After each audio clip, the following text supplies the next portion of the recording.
Good evening, everybody. It's Kentario, and I'm back again with Christ and Comics. I'm actually looking to change up the game a little bit. We're going to talk about something totally different, but this is going to be going towards our One Word Sunday. And so the focus today is looking at the movie I Am Legend. And the reason we're looking at that is not solely because God is brought in at the end of the movie, but it's because of one, what it speaks to with what we're dealing with today, as well as how applicable it is to think of the need of, for what psychologists would look at that as a higher ideal to look to. So that's something that I wanted to focus on and point out in this is that higher ideal. So of course, the focus again is the movie I Am Legend, which everyone should know about because that's one of Will Smith's most popular movies that he's had out. I think 2000 between 2005 and 2012. I could be very way off on this date, but I Am Legend was a great movie, and it wasn't just a great movie because you have this post-apocalyptic situation where all of mankind is going into this feral hybrid state where they look sickly, however they are acting in a wild fashion, all very animalistic, kind of going towards the zombie apocalypse format, because if you get injured by them you can turn into one of them, or that which causes this transformation is also in the air, so if you're not careful you can contract it that way as well. So it's bringing on that post-apocalyptic aspect. And so what you have is Will Smith's character is a general in the military, but also a doctor. And so what he is able to do is he's so advanced in his skills as a doctor, he is working towards coming up with a cure for this disease that has spread. It starts out by introducing a different doctor, a woman who has worked towards a cure to cancer. But it turns out this cure to cancer actually causes transformation. So now it says now Will Smith has to work towards reversing that effect. They didn't go as deep as saying, well, does it reverse the cancer too? They didn't go that deep. Not the point of the story. Let's not go there. Let's not try and think too hard about this, okay, guys? I'm already doing enough of that by trying to bring God into it. So, when you're looking at this movie, you of course see Will Smith's character solely walking around town, protecting his dog, hunting with this hunting in New York City, which is overgrown by plant life, ran through with deer. You see where he has set up the town to where there are mannequins set up all across town, and he knows where all the mannequins are. And with that, it gives him this understanding of what's going on in his town. He knows all the safe places. He knows all the dangerous places. He has his perspective about the feral, about the possessed humans, the corrupt humans. Excuse me, that's a better way of looking at it. They call them the dark walkers or something, shadow walkers, something of that nature. I forget what they call them, but so he knows how to navigate around them, and he knows how to deal with them. The other main thing about Will Smith's character is that he is unaffected by the virus. It doesn't affect him by bites or scratches. Neither does it affect him from the airborne portion of the virus as well. And as far as he knows, after the last, I think it's been 3 to 5 years, there has been no other humans that he's been in contact with since. All of the other humans, as he was at the time trying to save his wife and child, they ended up dying through a helicopter crash. All of the others went into panic due to what was happening in that moment. So him being the only survivor outside of all of that, it has him thinking there are no other survivors. It's just me. I'm all that they have left to humanity, and even more so, I'm all that is to save humanity. This is the core mindset of Will Smith. I'm the only one that can save humanity. I'm all that's left of humanity. Now, he does practice some things to maintain his own humanity, which is something that's very key. You don't have to be infected by the virus to lose your humanity. That's another thing to keep in mind. So what he does is, of course, is communicate with the mannequins to maintain that a relationship between humans. The other thing that he does is that he goes out and he radio broadcasts out that he is here. I have survived. I'm able to provide for you. I can protect you. Come meet me here. This is where I am. So he's putting that out there. That's him maintaining that hope as best he can. But in his practices, you don't see that he's truly maintaining that hope, right? Because he has moments where I would want to say that he's overwhelmed with PTSD. That's kind of how I'm seeing it, because everything goes quiet. He's wrapped up in his head. He can't hear his dog. He can't hear any other sounds that's going on around him. And you can see what contributes to that. One being the nightmares that he has over the tragedy of the loss of his wife and child, And two, as they go to sleep, you can hear those ferals coming out in the nighttime because they're vulnerable to sunlight, so they only come out at night. You see a lot of that. And those are some key points to point out to identify Will Smith's character. Now, to point out the key things about Will Smith's character is he is operating as if he is God. Now, he won't outright say that to you in the movie, but that's what he is playing. I have to be the God in this situation because he has lost faith in God himself. God isn't coming to save anyone. God isn't coming to do anything for anyone. God has no hand in what caused this. It was humans. God has no hand in its resolution. It's going to be me. So that's where he's at right now. I have to bring about the salvation of mankind. And that's what's wrapped up in his head. So that's one thing. And you already know that he has this God complex. Earlier on in the movie, like I said, he was having flashbacks of what took place before his family died. And what he was doing was he was trying to get them out, and he was going to stay in town and work on a cure. And his wife's like, please, you should come with me, as if to recognize, look, you are just like me. You shouldn't be carrying this weight on your shoulders. You shouldn't be trying to do this without us. If we're going to be leaving, you should leave with us. If you're going to be staying, we should be staying with you. But he's thinking, it's not safe for you. Let me get you out and let me do this on my own because I know I'm not able to be infected, right? So that's where you see that God complex. He was already thinking of that at that nature. You're not able to solve this. I am, right? So let me do it. So that's that God complex. So another thing that speaks to that God complex as well, which made him very prideful in a sense, well, I'll say big-headed in one sense, is you find out that these feral creatures have some sense of humanity about them, or at least they show themselves to be more intellectual than Will Smith has set out to be. He thought they weren't smart. So when they had entered into a place, they had found a nice hive to where Will Smith wanted to capture one of them to perform an experiment on one of them to see if he could, solve a cure, come up with a cure. So he sets a trap, captures one. Now, something that happens in that moment when he captures them is one of them sticks his head out of the door into the sunlight. And he stays there for a moment, even though his face is burning from the sunlight. And that puzzled Will Smith. He's like, so he even did a recording on it. He's like, I've seen some odd behavior today. One of them willingly put himself in harm's way by coming out in the sun. That's not usual.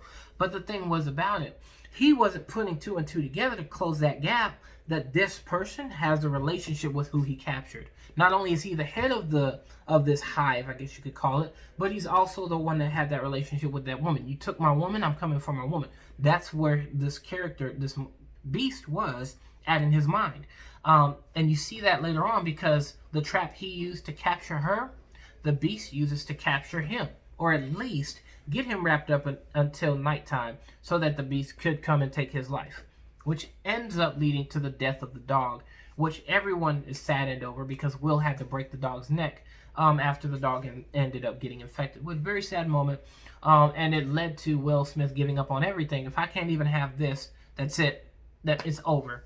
And so he goes to end his life by committing a suicide run on these creatures. They come to attack him at night, and he's shooting them, running them over with his car, and then they go to try and knock the car off the edge of the pier, which would have dropped him into the water. But he's thankfully saved by a woman that heard his broadcast. So, and the thing about this woman having saved him is, of course, he's already wrapped his mind around there being no more humans. So now he has to interact with more humans. Of course, with him being in shock, he's ready to kill him at first, but now he's trying to bring what he's been practicing with the mannequins into communicating with these people. So with that being said, this leads into him getting back used to that relationship that you can have with a human being, not intimately, but just through communication. So he's talking with this woman. She's revealing how that God has brought her to him. This is intentional by God. God has a plan. God is working something out. And he's like, there is no God. No one's here to help us. Everyone is dead. Everyone is dead. You see him is Will Smith's great acting. He's like, dead. They're all dead. And it's just like deep, greatly illustrated. I thought that was amazing. What was ironic, though, about him saying that everyone was dead was he got into something else about Bob Marley. He played one of Bob Marley's songs because the girl never heard of him. And we know him and Bob Marley's been a thing since Fresh Prince of Bel-Air. I shot the sheriff, but I did not shoot the deputy. We all know that. Fresh Prince of Bel-Air, great Great show. Anyway, getting back into I Am Legend. So he played that for her, and in that moment, he acknowledged something about what Bob Marley had said was that the only way that we're going to overcome this thing, the only way we're going to supersede this thing, is if we show love, if we demonstrate love, if we work towards love, which is what Bob Marley primarily sung about all the time. And even after Bob Marley there was an attempt on his life, he still went out the next day or 2 days after to go and perform for his people, even though he had just been shot, because he wanted to overcome the hate, then the racism and the attack on Black lives, by demonstrating love. Now, for him to speak to that by speaking to this is how we're going to change things, you again still reach that conflict with him and his character. He's like, this is basically him saying, I once believed that love could change things, but now I see the only way that things are going to change is through violence. Like, that's really where his mind kind of shifted. You could see that's where that shift happened, because when he began to say they're all dead, he has lost everything. There's nothing to keep me to believe that there's love and love is going to change things. So now I have to resort to destruction. And in this very moment is when he gets attacked by the head of the pharaohs and his army. They come rushing in to bum rush his location because the lady didn't know how to navigate, of course, to throw them off his course. She didn't do everything he normally did every day to keep them off his trail. So now he has to use his lights. He had to go and use bombs that he had pre-set up outside the home. He had to, get all his guns and everything. They came in rushing. They were attacking him, everything. So, of course, what this leads into, they go into the basement where he does all of his experiments and where he had experimented on the head pharaoh's girl. And come to find out in this moment, as they're trying to, get into a safe place, she's coming back. She's being saved. So there's just like that glimmer. And of course, he resorts to where he was in his, of course, broken state to thinking, hey, look, I can save you. I can save you.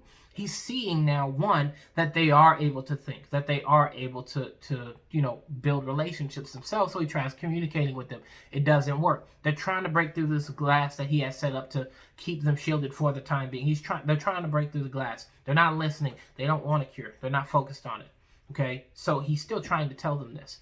And in this moment, of course, it reverts to acknowledging two things. One, something that the woman had said when she was speaking about how God sent her there was that with everything being so quiet now, God is able to speak and we're able to listen. As we know, the word says he comes in a soft, still voice, which is something that's so very important to understand. In the midst of all the catastrophe, when everything is taken away, you don't have anything else to distract you from God, whether it be a loved one, whether it be the chaos, whether it be, lives being taken from you, whether it be riots or fighting or, another accident that we've seen and we can't help but talk about and gossip about. There's nothing else to take your attention away from what the Lord has to say. You can sit and you can finally listen. The other thing is, what was referenced is that his daughter in the beginning of the movie, while the parents were talking, was trying to say, hey, a butterfly. I didn't even realize this, but in the midst of the parents bickering over, him staying or him going, the daughter was trying to get their attention and say, hey, look, a butterfly, which is that soft, still voice that God comes in to try and let you know about what he's going to do. But they shut the daughter down and get back to their fussing, right? So now in this moment, he remembers his daughter saying something about the butterfly. One, he sees that the glass that they have been beating on breaks into the form of a butterfly. And all of this is in the midst of silence. He doesn't hear them banging on the glass. He doesn't hear the fire that's burning. He doesn't hear the beeping going on off the machines. All he sees is that butterfly. He turns around, he sees a butterfly tattoo on the woman that was just telling him about God. And he realizes what he needs to do. So in this moment, he takes the blood from the specimen that was able to successfully be restored. He gives it to the girl in a vial, tells her she needs to leave. He has an escape hatch. He gets a grenade, and he tells her, I finally started listening. And he goes and sacrifices himself so that they can get away, delivering the cure. Now, that is such a deep moment because we don't realize why we go through what we go through. We don't realize why we suffer with what we suffer with. Now, of course, the core piece to that is we've sinned against God. We've led ourselves astray. So, of course, we brought ourselves into this position of suffering. But the thing that God always does is God has taken that suffering and used that to be able to, one, speak to us, and two, restore us, to redeem us, to reinvigorate us, to reteach us, to reapproach us. So God uses things like this to be able to finally communicate with us where we otherwise wouldn't listen. And we take that as God, being mean and brutal by causing us to suffer like this. But we don't realize that God is actually using this to change our perspective about life, to change how we are speaking and how we are behaving, to change how we have been thinking all of this time. And you notice there's something about when you learn something new that you could have learned several years ago, you were surprised it took you this long to get it. But that's the thing that we go through with God, is it takes us a while to finally listen. But when we do, it's like a breath of fresh air.